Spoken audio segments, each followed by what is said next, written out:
All right, you're here with Jim Carty from the Patch of the Limes, and we're here in Old Lyme with Bobby Watson, who's currently doing a two-night stint at the Old Lyme Inn Side Door Jazz. How you doing, Bobby? I'm doing great, Jim. Thank you for having me. It's my pleasure. Now you're here with the Messengers Legacy All-Star Band, right? Yes. And tell me about this tour. This is your third night on the tour, right? Yes. So I was surprised you guys are out for what, 2 years you're fixing Yeah. to do? Yeah. We're booked through right now into 2019. Um, and things keep coming up. Yeah. So it's going to be a 2-year event. Well, it's a hot lineup. The show last night was smoking. Tell me who's in this incarnation.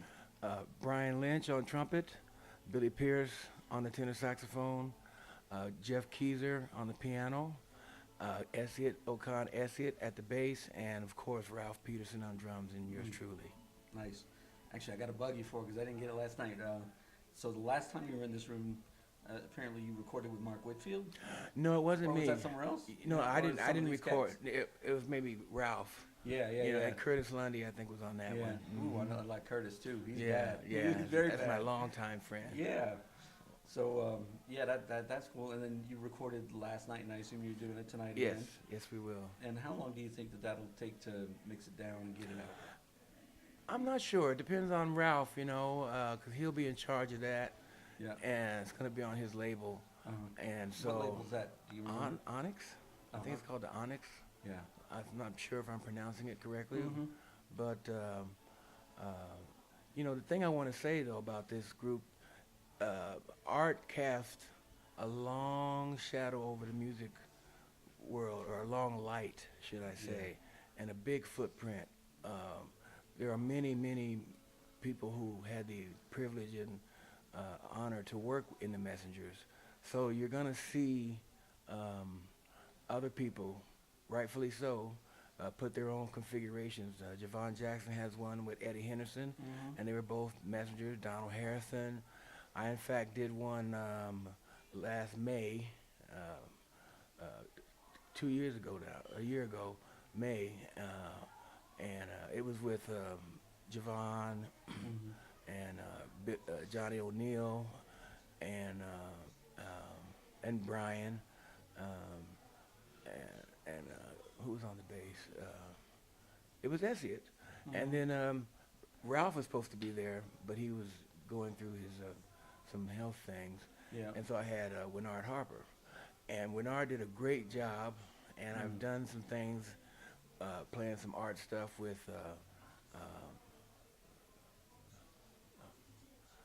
Lewis Nash, Mhm.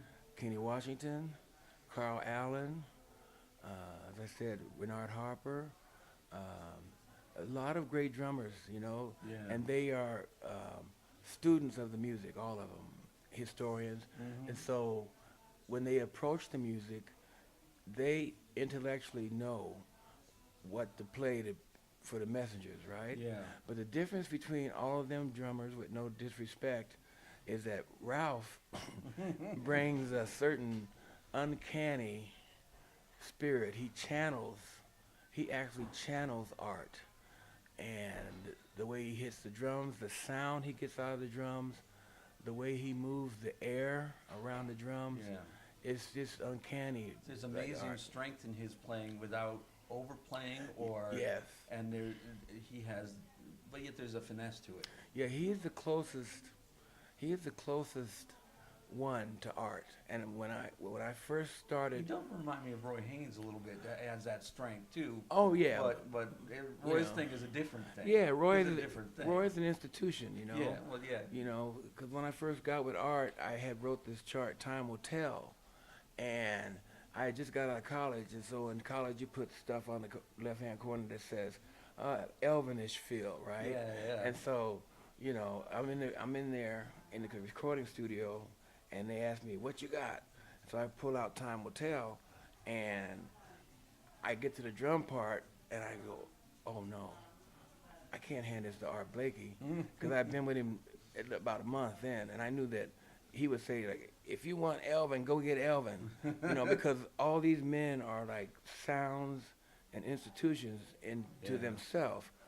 So, I just kind of said, here's the drum part. And he looked at it and he crumpled it up and threw it on the floor and said, stomp it off, And That's a blues man there. I'm telling you, he's a total original artist. He believes in his sound, and that's the beautiful thing about this group is because we come together and we know the sound, and then with Ralph behind the drums, it's like magic, and it's like we're transported back. It's not that we're just playing the music of Art Blakey, because Ralph was sort of handed the baton by Art, personally. How was that? And what was that relationship like that you can? With Ralph? Yeah. Oh, he was. Was he a student, or was he truly like He was- mentored by him in a very close, personal way? That's right. All the above. Yeah. All the above. I mean, Ralph was there. They hung out. I mean, he loved Ralph, and he loved all drummers. Okay, don't get me wrong, but Ralph, when he would sit in, he'd let some guys sit in at the end of the band, and he even subbed for Art toward the end of his life, and he just knows Art's vocabulary and his language and the way he thinks more than any other drummer, and that's what makes this configuration, I think, most special. Because I've always, since I left the Messengers, whenever I get called to do something like this, I would always say, we got to have Ralph. We got to have Ralph. If we're going to do our Blakey tribute, we got to have Ralph. Right. Now you spoke to the fact that Art had many people throughout the years, a rotating cast, and I was reading this morning. I just took a quick peek at a book and read about Art a little bit. How he really loved young players in particular, and really was, and it kind of made that connection that, in fact, in Pittsburgh, there was a kid who didn't have a father in his neighborhood, and at 15, he kind of adopted a kid. Like, that was like who he was. He was a protective, nurturing cat. Yes, he was. And yes. And I know you're an educator, and you're about to retire, I hear. Yes. Which is a shame. Oh, and I'm gonna retire from academia. Academia, but not teaching. Thank God. But how do you bring that, what Art brought to you and the others? How have you done that with your students? I know it's well, I try to teach them, number one, to love yourself. Yeah. Art taught us to love yourself, and to love your sound, not try to sound like anybody else, and not to be afraid to make mistakes, because mistakes are the gateway to discovery.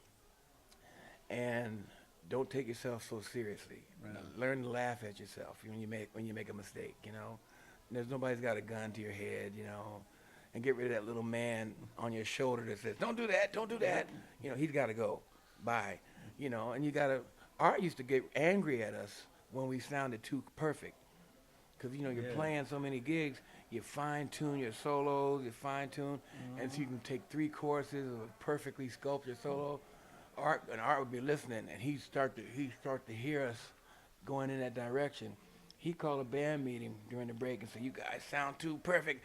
I want to hear some mistakes. I want to hear some honking." I'm selling jazz here.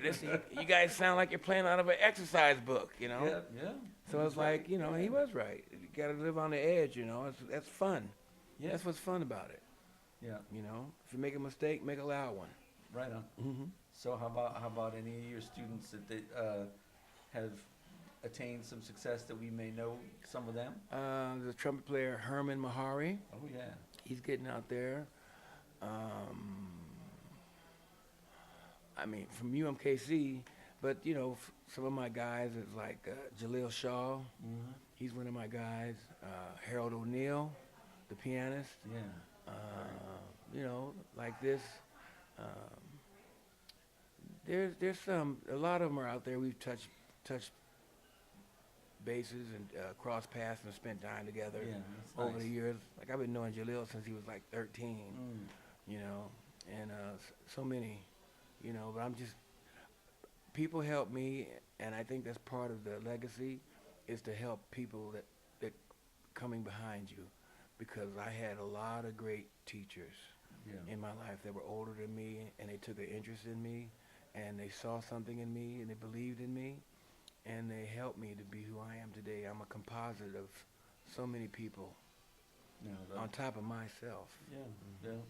And it's tough to find your own voice when you're young, and now you're Yeah. that one kind of Yeah. helping them find their voice, which is kind of a fun thing. Yeah, it is, and to believe in yourself. And the hard thing is not to get discouraged. Yeah. They used to say Rome wasn't built in a day.